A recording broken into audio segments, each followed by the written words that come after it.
This video is about factoring easy trinomials. So how do we know if something is factored? An expression is factored when there are no plus or minus signs outside of the brackets, but we can have a negative sign in front of a monomial, like this one right here. So this term is factored because there's no plus or minus signs outside of the bracket other than this one right here, but that's okay because in front of it isn't like 5 minus 2m or something like that, so it's just a negative 2m. So this is a monomial, this is fine. That's how we know an expression is factored, no plus or minus signs outside of the brackets. And factoring is the opposite of expanding. So what we have below here, these examples are all examples of something that is factored. And again, there's no plus or minus signs outside the brackets. They're all inside the brackets. This one's a difference of squares because the plus or minus sign's there, but there's nothing in the middle. So I don't have, for example, a plus sign in here. Then that would not be factored. Remember, the negative in front of a monomial is okay. That's the only place outside of a bracket that you can have a sign, is if it's in front of a monomial. So let's talk about a new type of factoring, factoring trinomials. Remember what trinomials are. A trinomial is an expression with 3 terms. The standard form of a trinomial is this, x squared plus bx plus c, where b and c are numbers. So in front of that x squared, there's actually an invisible 1 right here. That's a 1. There's an invisible 1. This is it could be a 1, the b and the c, they could be whatever numbers, positive, negatives. But for today, we're not going to see a number in front of the x squared because the 1 we just assume is there if there's no number there. An easy trinomial has an invisible 1 in front of the x squared term.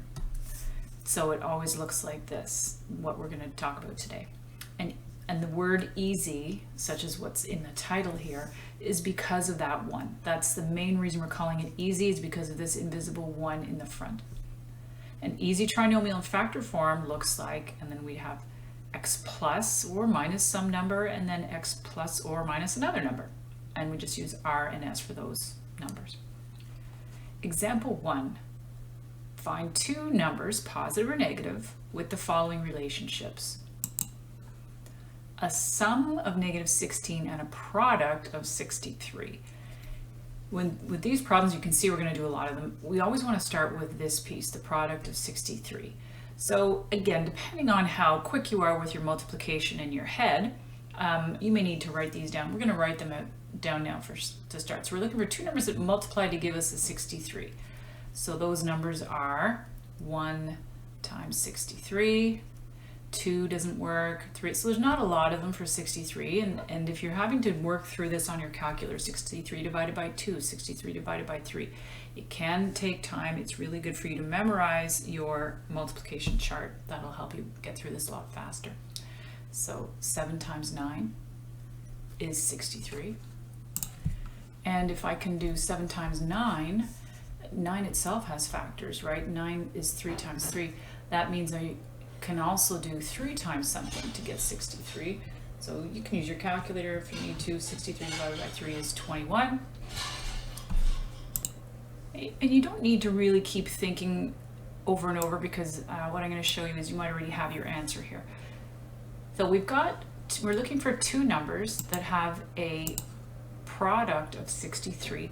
They also have to have a sum of negative 16. So sum can mean add or subtract. So I need to find one of these pairs that I can add or subtract to get a negative 16. So let's start with these 2. Is there any way to take a 1, maybe 1 minus 63, or 1 plus 63? Whoops. Or you could do negative 1 minus 63. Is there any way to arrange a 1 and a 63 to get negative 16? No, there's not. So let's try our next pair, 7 and 9. Is there any way I can arrange a 7 and a 9 to get 16? Well, 7 plus 9 is 16, so that's encouraging. So let's just try switching the signs. If we had a negative 7 and a subtract 9 there, that would give us a negative 16. So we're looking at the number 7 and the number 9, but they have to be negative. So negative 7 and negative 9. Do they multiply? Now that I changed the signs, I better check. Will I still get a positive 63 when I multiply them together? Yes, because negative 7 times negative 9, two negatives make a positive, is 63. So I have found my numbers. My numbers are negative 7 and negative 9. We don't need to show all that work. That's good rough work or scrap paper. You don't have to show me all that work, but some of us who maybe aren't that great with our multiplication tables will need to spend a little bit more time until we find the pair that matches. All right, so let's try another one. Let me erase some of this here in case I need some space to do my rough work. I'm looking for numbers that have a sum of 7 and a product of 6. So as I said before, we want to start with the product. I'm looking for two numbers that have a product of 6. Well, there's not a lot of those. I'm going to put them on the side here. They have a product of 6. That is 1 times 6 is 6, and 2 times 3. That's it. Now, is there any way that I can arrange either of those pairs to get a sum of 7? Well, there's no way I can take a 2 and a 3 to get 7, right? 2 plus 3 is only 5. I can't get a sum of 7, but I can add 1 and 6. So my numbers are going to be a positive 1 and a positive 6. Let's try another one. Product of negative 39 and a sum of 10. Let's start with the product of negative 39. What are the numbers that have a product of negative 39? So we've always got the number itself and 1. So I can always do 1 times 39. But now that's not going to give me a negative 39. It's going to give me a positive 39. So one of these two numbers would have to be negative, either the 1 or the 39. But just to make things easy, I'm going to ignore the sign for now. So I've got 1 times 39. I could also do 3 times 13. That's also 39. Now I need to get a sum of negative 10. So here's where I'm going to start putting in my positive and negative signs. Which of these pairs will give me a sum of 10? Now, sum doesn't mean we can only add.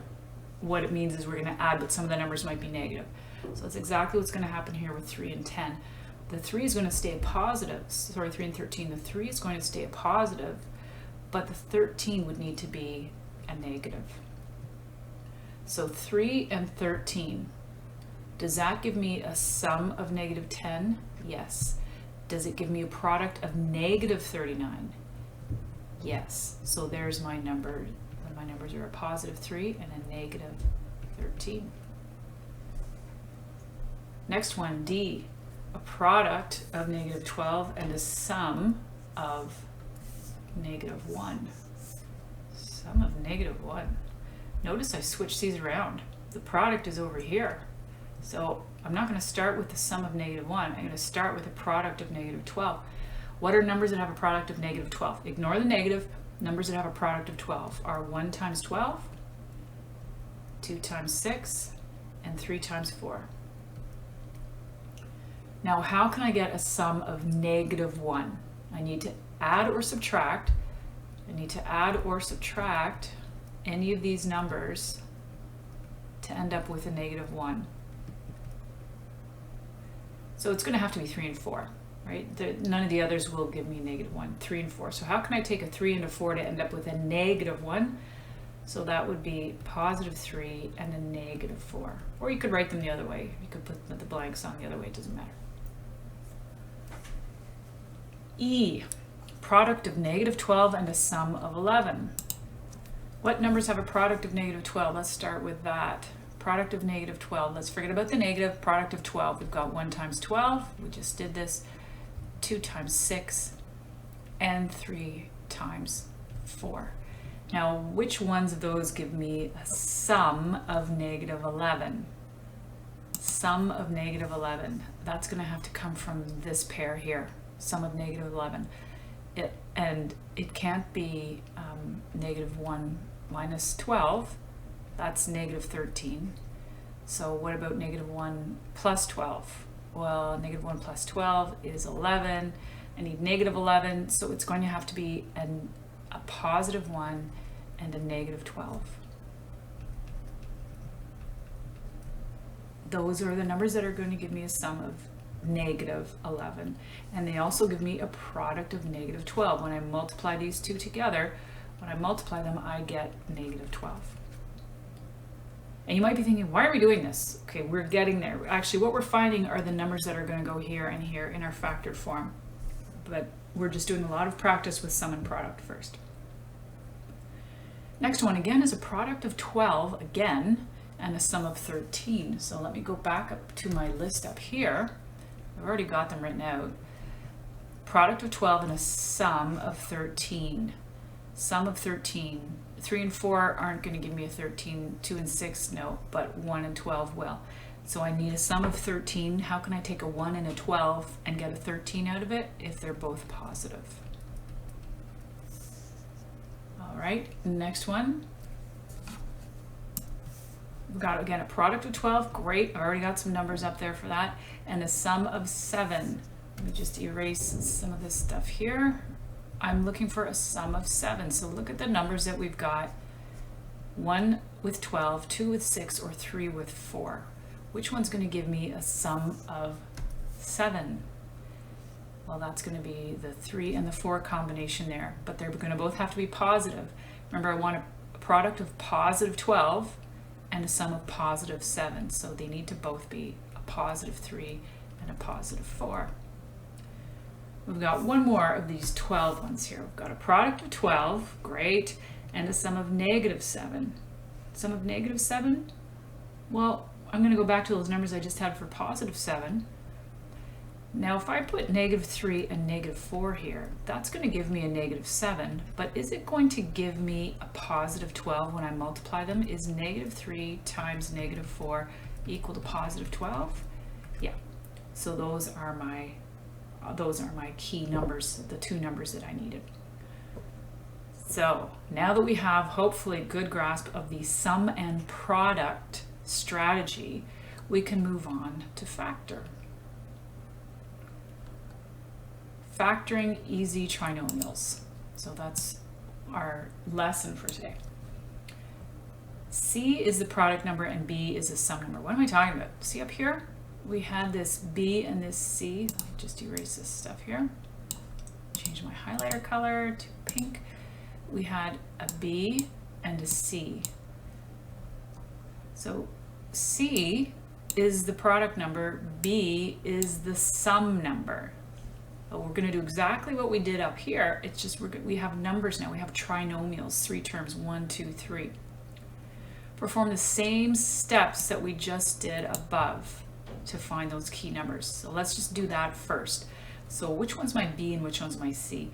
The middle one, so it's alphabetical order. This is a B, this is a C. So the middle one, the one with the single X is the B. The constant, think of constant, the letter C, this is my C. So what we've got here is we're looking for numbers that have a product. Remember up here, I always said do the product first, do the product first. Let's do the product one first. So that's the constant. We need numbers, we're looking for numbers that will have a product of, or they will multiply together to give me 3. They will also have a sum of, or they will add or subtract to give me 4. So what are the numbers that have a product of 3 and a sum of 4? So the numbers that have a product of 3, the only choices there are 1 times 3. That's the only thing. So how do I arrange that to get a 4? I need a positive 1 and a positive 3. So that's the first step. The second bullet here, we're going to call these key numbers from now on. These two numbers, all these two numbers that we found in all these questions, these are our key numbers. Once you found those key numbers, we simply insert the key numbers into brackets as the factored form. So what I write is, again, it's very similar to difference of squares, and then we're going to have 2 sets of brackets. But this time one's not necessarily positive and one's not necessarily negative.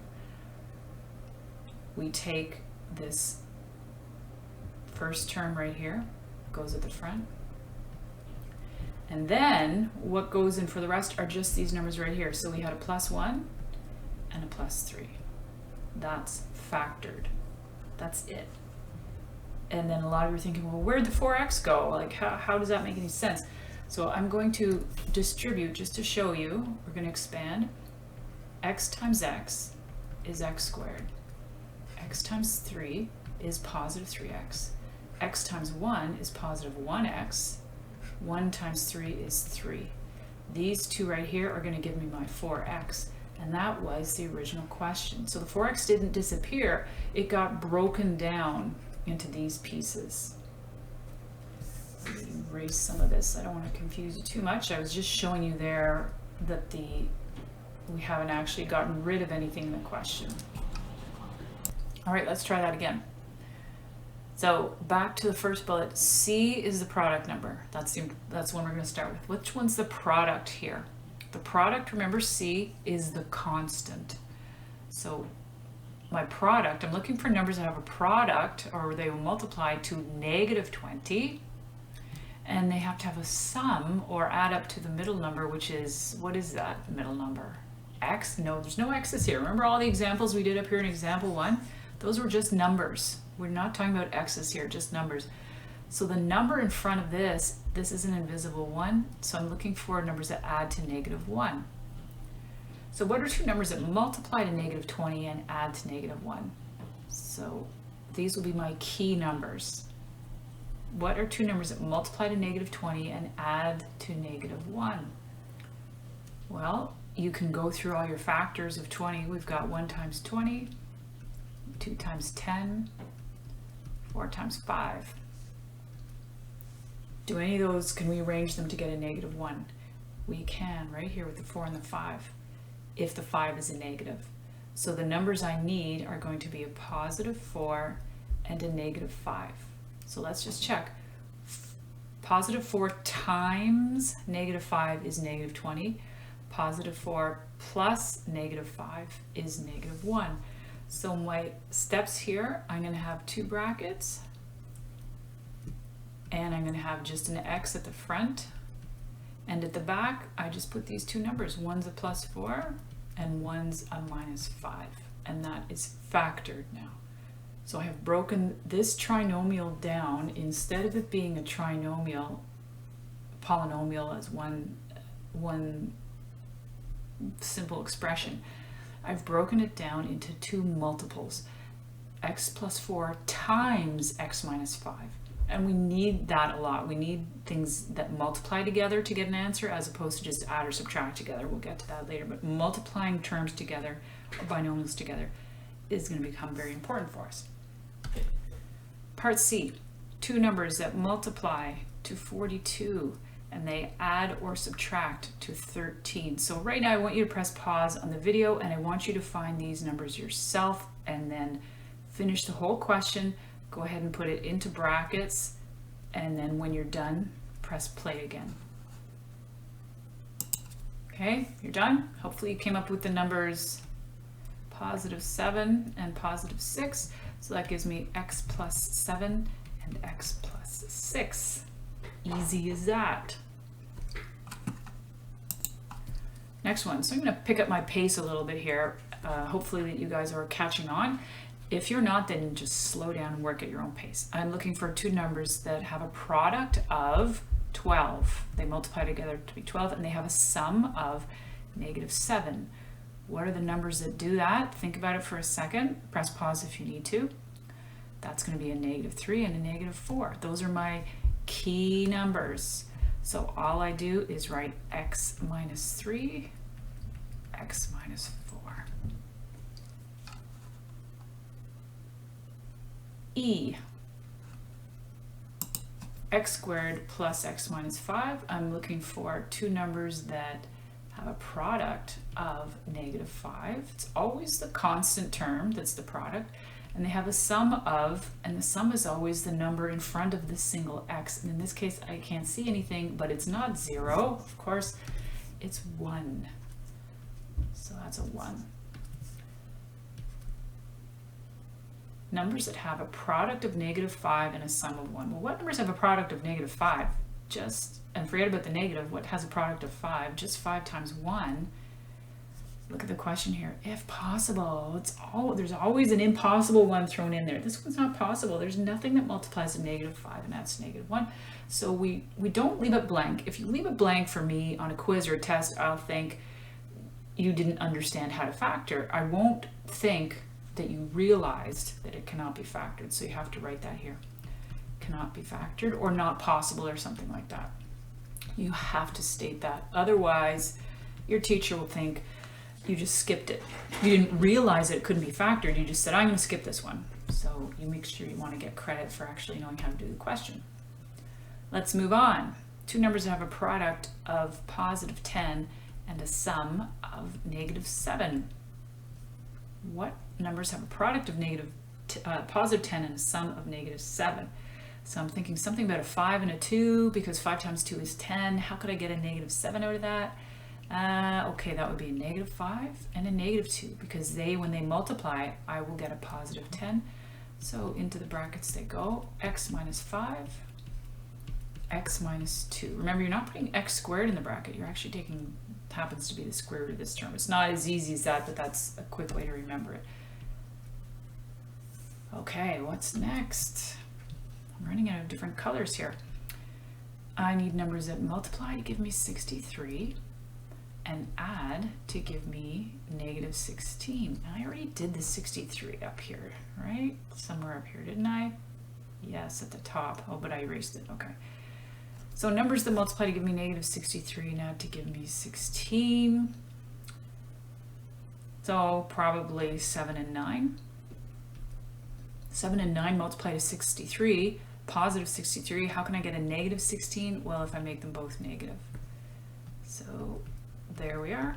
X minus 7, x minus 9. H.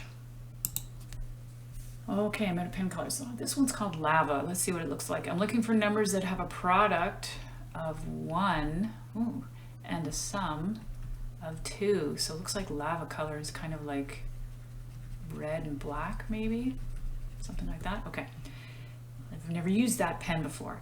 Okay, numbers that multiply to 1 and add to 2. Well, this is an easy one. There's only two things that multiply to 1, and that's 1 times 1. So that's pretty straightforward. That's going to be a positive 1 and a positive 1. Same number. It's the first time we've had that. So I write that as x plus 1 times x plus 1. And this one says check h by expanding. So I'm going to expand this one out just to make sure I'm doing it right. X times x, so this is my check line here. X times x is x squared. X times 1 is just 1x, or x. And again, 1 times x is just x. 1 times 1 is not 2, it's 1. These are like terms. X plus x is 2x. Sorry, plus 2x plus 1, which was the original question, even though I drew all over top of it. So there's my check. I know my answer is right. The only thing you might see sometimes with an answer, when you have, as we did here, two brackets that are exactly the same, you can write them, let me go back to my lava pen here, you can write them, I'll have to erase this, as 1. So you can write it as x plus 1 like this, but there's two of them, so I can put a power of 2 there. So sometimes you might see that, but you don't need to worry too much about that, but that's what it means if it looks like that. Example 3, and then we're done. The surface area of a piece of metal is represented by x squared plus 7x minus 30. What are the dimensions of the metal? So we're going to assume that this doesn't say, but we're going to assume it's rectangular. What color have I got here? This one's called gold. Okay, let's see how gold looks there. Let's assume it's rectangular. We've got a surface area, which is area when you're talking about 2 dimensions here. Its surface area is x squared plus 7x minus 30. But we want to talk about it in terms of a length and a width, which means multiply, because area is equal to length times width. So I need two things that I can multiply together, and that's what we got here. All these questions are two things that we multiplied together, two binomials. So we're going to factor it.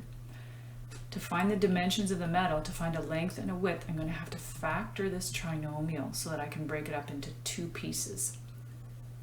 So we're looking for numbers that have a product of negative 30 and a sum of 7. What's that? Okay, how about 5 and 6? 5 times 6 is 30. What about 5 minus 6? Will that give me 7? No. What about negative 5 minus 6? Will that give me positive 7? No. Okay, that's not going to work. How about 2 and 15?